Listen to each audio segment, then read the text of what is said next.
tu es mon ami. Tu sais à qui tu parles lors de ces moments d'exhortation.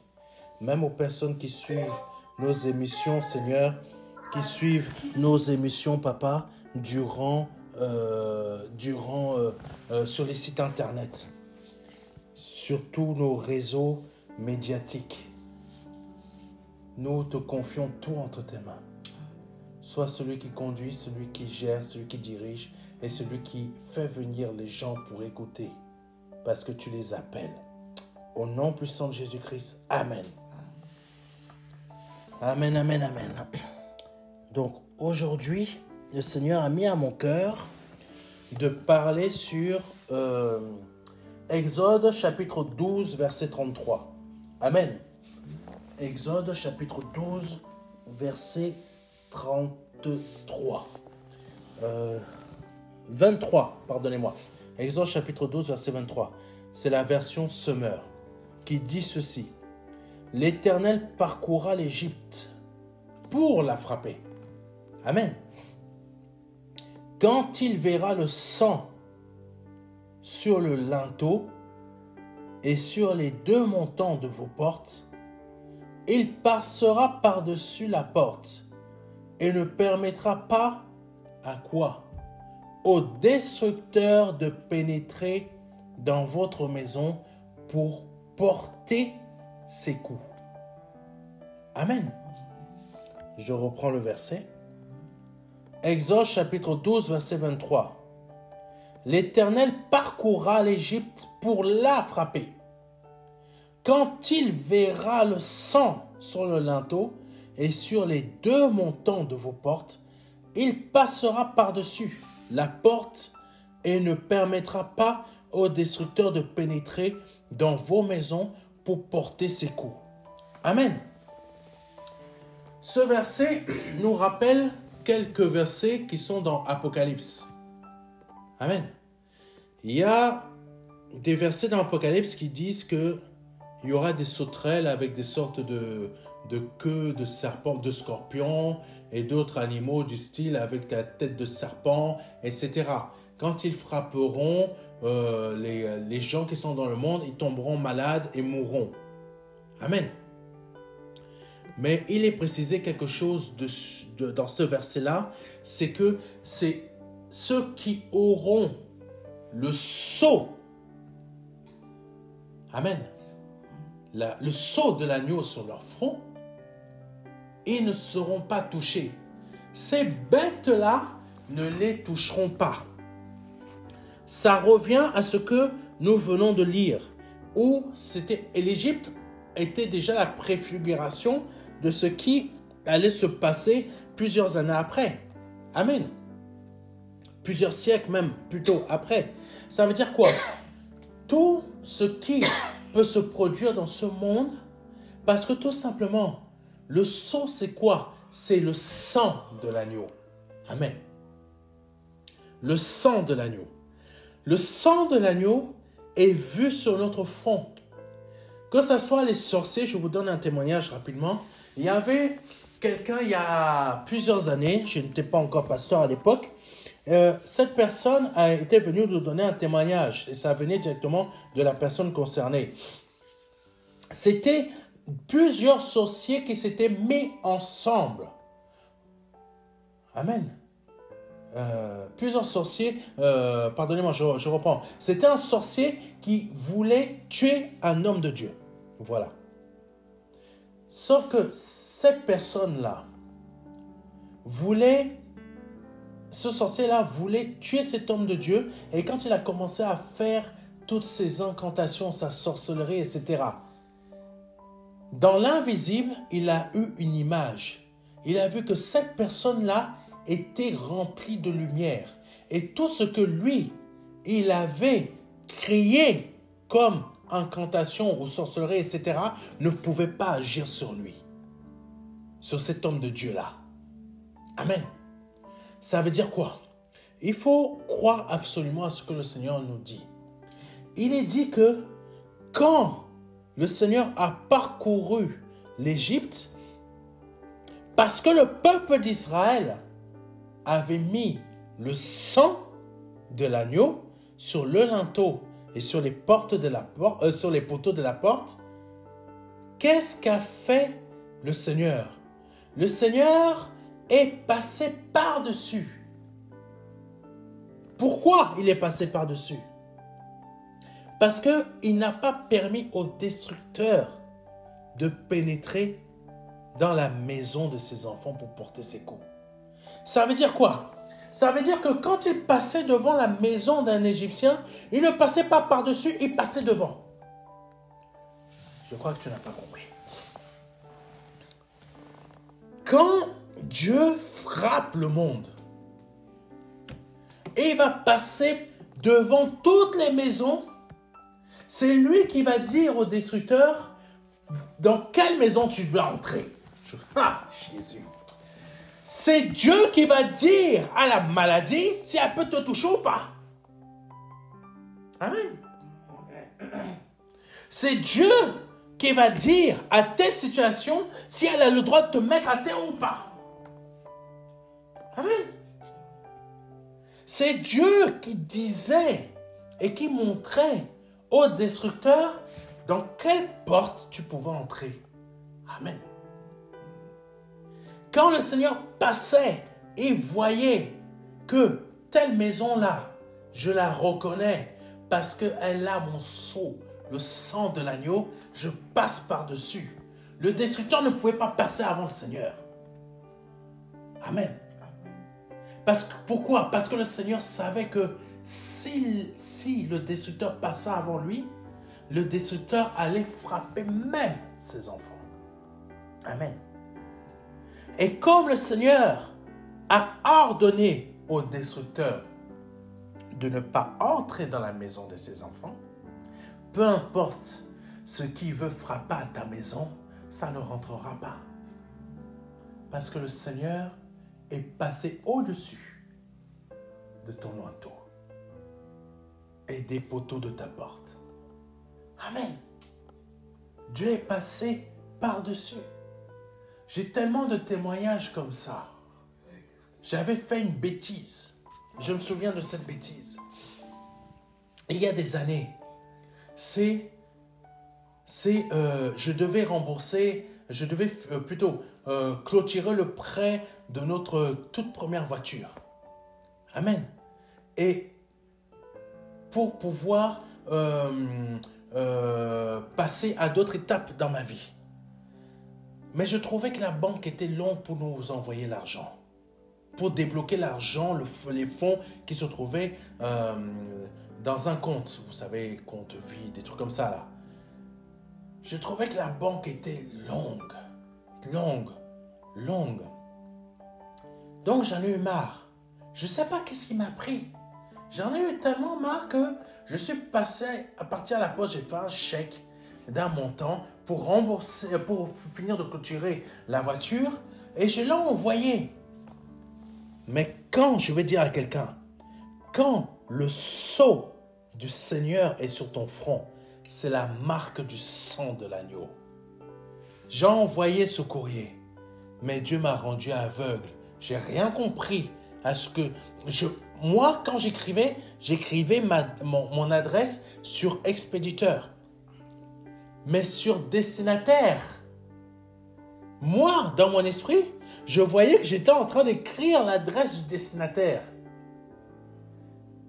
Mais le problème, c'est que mon esprit, dans mes yeux, voyait une chose que mes mains n'écrivaient pas. Amen. Mes mains étaient en train de répéter la même adresse que l'expéditeur. Et quand j'ai pris ce courrier, je l'ai envoyé avec accusé réception. Même l'agent de la poste n'a même pas fait attention. Lui-même, il a été rendu aveugle. Le courrier est parti. Il a fait un tour complet pendant une semaine. Pour ne jamais arriver à la banque où on devait clôturer le prêt de la voiture. Parce que quand ils allaient encaisser le chèque, nous n'avions pas encore reçu l'argent. Et on allait avoir des problèmes.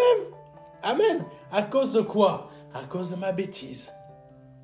Quand le Seigneur dit que il va parcourir l'Égypte pour la frapper, mais que toi qui vis dans cette Égypte, tu as le sang de l'agneau sur ton front, le Seigneur va passer au-dessus de toi pour dire au destructeur qu'est la maladie, qu'est la pauvreté, qu'est la destruction, parce que la destruction de la vie, qu'est l'empêchement de réussir, qu'est toutes sortes de choses qui ont pour but de nous emmener à la dépression, à l'abattement, à toutes sortes de choses pour qu'on échoue. Le Seigneur va passer au-dessus de nous pour montrer l'image que eux, ils sont couverts par moi, par ma présence. Donc toi, là, le destructeur, tu vas jamais entrer par cette porte pour porter tes coups. Et quels sont les coups du destructeur? Suicide, dépression, alcoolisme, abandon et que sais-je? Amen. Souffrance et toutes sortes de choses. Mais le Seigneur a dit au destructeur, tu ne viendras jamais porter tes coups à mes enfants. À mon enfant là, tu ne porteras pas tes coups. Parce que il y a le sang du Seigneur Jésus-Christ, mon fils, sur son front. Et il y a le sang de mon fils sur les poteaux de ses portes. Amen. Amen. C'est fort ce que le Seigneur nous donne comme exhortation aujourd'hui. Amen. C'est tout le temps fort. Et le Seigneur nous montre que peu importe ce qui peut se produire dans nos vies, peu importe les choix que nous avons faits, parce que même nos choix peuvent nous amener à la mort. Mais parce que le Seigneur a montré au destructeur, lui là, tu ne le touches pas. Amen. Elle là, tu ne la touches pas. Amen. C'est très important. Dieu nous garde de beaucoup de choses. De beaucoup de choses que nous ne comprenons pas et que nous ne savons même pas. Amen. Dieu peut nous garder d'une promotion parce que tout simplement cette promotion peut nous détruire. Amen. Dieu peut nous protéger d'une rencontre parce que cette rencontre peut nous détruire. Amen. Dieu peut nous protéger, nous protège de beaucoup de choses, même de certains achats, même de certains projets, parce qu'il sait que ça peut nous détruire. Amen. C'est très, très, très important. Jésus connaît toutes choses. Amen. Je vais vous donner un témoignage pour que vous puissiez comprendre.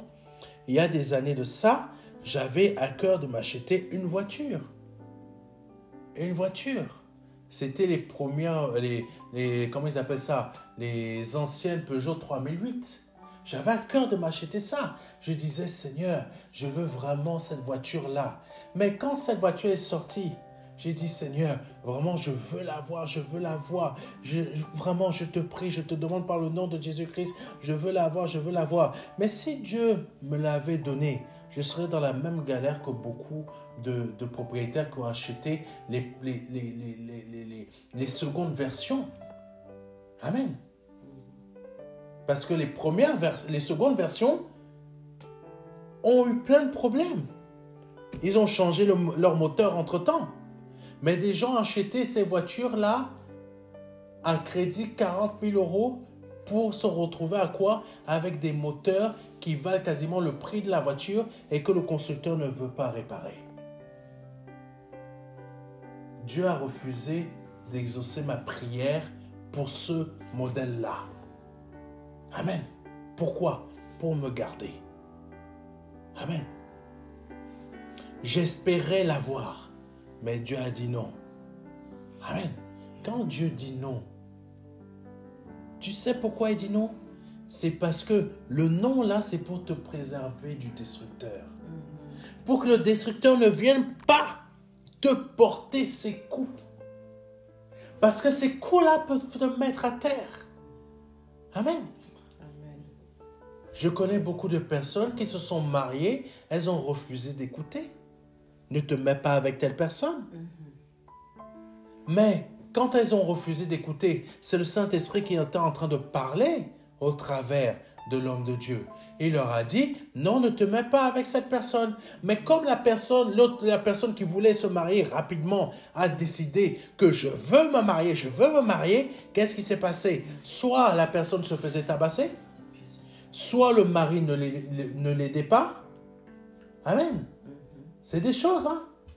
Il y en a même certains, c'est les églises chrétiennes évangéliques hein, dont je parle. Hein. Il y en a même une qui a divorcé parce que, je ne vais pas rentrer dans les détails, l'organe reproducteur de l'homme n'avait pas la mesure qu'elle voulait. Divorce. Amen. C'est pour cela que quand le Seigneur veut nous protéger, n'effaçons pas le sang de l'agneau sur notre front. Amen. Gardons le sang de l'agneau sur notre front. Amen. Parce que ça va, même si on reçoit un nom, ce nom-là, c'est pour nous préserver du destructeur. Amen.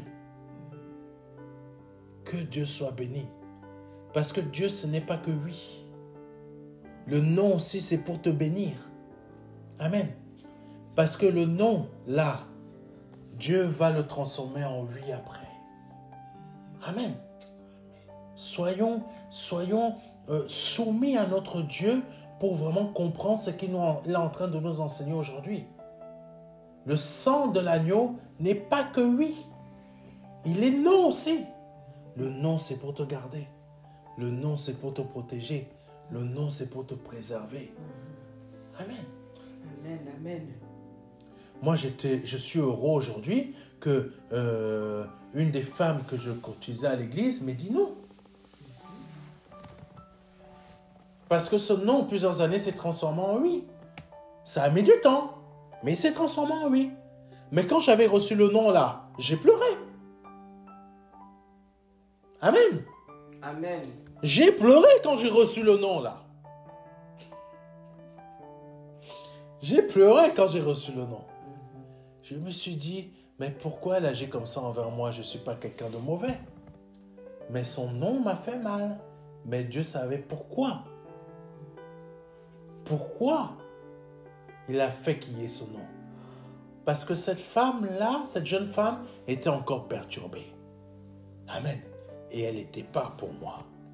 Elle pouvait avoir la beauté, mais elle n'était pas pour moi. Amen. Dieu avait déjà prévu un oui pour une autre personne qui était pour moi. Et le Seigneur Jésus-Christ a dit une chose. Et ça, c'est que nous devons comprendre cela en tant qu'enfants de Dieu quand le sang de l'agneau est sur nous. Amen. Le sang de l'agneau est sur nous, sur la porte de notre linteau. Sur le linteau de notre porte, ça part de la tête. Ton esprit doit être réveillé. Ton esprit doit être couvert par le sang de Jésus pour que tu ne sois pas investi par les esprits, par les pensées autour qui veulent t'emmener à agir d'une manière que tu ne devrais pas agir. Amen. Le sang sur les poteaux des portes, ça parle de quoi? De ta stabilité, ta santé, ta structure. Ça porte, les poteaux aident à porter ce qui est reposé aussi sur le linteau. Ça donne la force au linteau de tenir. Amen. C'est la structure de ton être. Dieu te donne la santé à tes genoux, à tes jambes, à tes cuisses, à ton fessier, à ton bassin, à ta colonne vertébrale. Parce que c'est elle qui supporte beaucoup de choses. Et te donne la force à tout membre de ton corps pour supporter toutes sortes d'épreuves ou de charges qui voudraient te mettre à terre parce qu'ils ne peuvent pas te mettre à terre. Tu seras toujours quoi? Debout. Amen. Debout. Debout. Et c'est ça que provoque le sang de l'agneau sur le linteau, notre tête, les pensées qui sont autour, qui circulent autour, tes amis, tes faux amis qui te disent « Oui, tu devrais faire comme ça. Oui, tu devrais faire comme ci. » Leurs pensées ne pénétreront pas dans ton esprit. Amen. Et tout ce qui veut te rendre malade ou détruire ta santé ou ta vie spirituelle, rien ne pourra te mettre à terre parce que le Seigneur a dit « Je ne permets pas aux destructeurs de rentrer dans ta maison pour te porter des coups. » Amen. Amen. Donc acceptons le non. Parfois acceptons le non. Apprenons à l'accepter. Jésus, c'est pas que oui. Amen. Le non nous bénit. Et nous allons voir la gloire de Dieu dans le non. Amen. Je ne sais pas, peut-être quelqu'un t'a dit cette semaine non. Mais bénis Dieu. Bénis Dieu. Parce que dans ce nom-là, Dieu t'a béni, Dieu t'a gardé. Amen. Si cela aurait été un oui, tu aurais été dans la catastrophe, dans la cata. Amen. Amen. Acceptons les noms. Les noms. Parce que ces noms-là vont être transformés en oui. Amen. N'oublie pas ce que le Seigneur nous a dit tout à l'heure. La promesse marche à son terme, même s'il y a une perturbation. Amen. N'oublie jamais. Que Dieu te bénisse. La promesse marche à son terme. Que Dieu soit béni, que Dieu soit glorifié. Merci Seigneur pour ce moment que tu nous as permis de passer. Nous te disons merci pour cette exhortation et je crois qu'à ce moment, ça va bénir quelqu'un. Et s'il y a une personne qui va écouter ce message, qui sera diffusé dans tous nos réseaux médiatiques, je t'invite à te donner au Seigneur Jésus-Christ en répétant après moi aujourd'hui. Seigneur, je te demande pardon pour mes péchés, pardon pour mes offenses, pardon pour ce que j'ai pu dire ou pu faire qui n'a pas été à ta gloire. Je me repens de mes péchés et de mes offenses. Je me repens totalement. Je sais que tu m'as pardonné. Parce que Seigneur, tu es Dieu. Le Père t'a formé un corps. Il t'a envoyé sur cette terre. Tu es mort à la croix pour moi et tu as versé ton sang à la croix pour moi. Et par ton sang, je suis lavé de tous mes péchés. Tous mes péchés sont effacés. Tous mes péchés, quels qu'ils soient, toutes mes erreurs sont effacées. Mon ancienne vie est détruite, est effacée. Tout est renouvelé en moi. Amen. Par le nom de Jésus-Christ. Amen. Amen. Merci Seigneur Jésus-Christ. Si vous venez de répéter cela après moi, je vous invite à nous envoyer un mail à contact@ministère-de-la-réconciliation.fr afin que nous puissions vous envoyer le livret Les 4 marches. Peu importe votre pays, que ce soit en format numérique ou postal. Que Dieu vous bénisse. C'était le pasteur Serge et à vendredi prochain. Amen. Amen.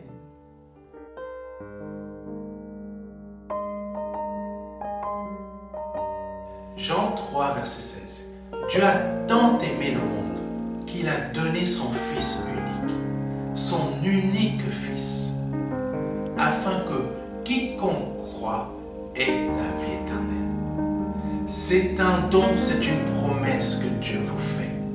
C'est une grâce que Dieu est en train de vous faire. Parce que nous sommes sous la période de la grâce. C'est un très grand cadeau. La vie éternelle par le Seigneur Jésus-Christ. Aujourd'hui, vous avez la possibilité de passer par la porte étroite. Parce que le royaume des cieux vient frapper à votre porte. Oui, je vous le dis. Le royaume des cieux vient frapper à votre porte. C'est un grand cadeau que l'Éternel vous fait. Vous avez la possibilité de l'accepter. De dire oui, Seigneur, je t'accepte comme mon seul Seigneur et Sauveur. Je t'accepte comme mon Dieu. J'accepte de t'ouvrir la porte de mon cœur afin que tu rentres dans ma vie et afin que je me libère de mes péchés et que je les confesse devant toi et que je me répands de ma vie passée, de ces offenses, de toutes ces choses que je confesse devant ta face aujourd'hui. Je reconnais qu'il faut que je passe par cette porte étroite. Cette porte étroite dont le nom est Jésus. J'accepte de te donner ma vie aujourd'hui. Le Seigneur vous appelle à le faire aujourd'hui afin que vous puissiez passer de la mort à la vie. Parce qu'aujourd'hui est peut-être votre dernier jour. Vous ne le savez pas. Peut-être aujourd'hui, c'est le jour où le Seigneur vous appelle à vous donner à lui, à donner votre vie au seul Dieu, au seul et unique Dieu, le Dieu vivant et vrai. Vous avez la possibilité de le faire aujourd'hui parce que c'est la seule porte qui existe. C'est une porte étroite. C'est une porte qu'il faut emprunter pour pouvoir accéder au salut. Vous avez la possibilité aujourd'hui de l'emprunter en nous contactant à contact@ministère-de-la-réconciliation.fr. Vous avez la possibilité aujourd'hui de recevoir un livret numérique de notre part qui va vous aider dans cette démarche afin que vous puissiez accéder à la vie éternelle. Ne tardez pas.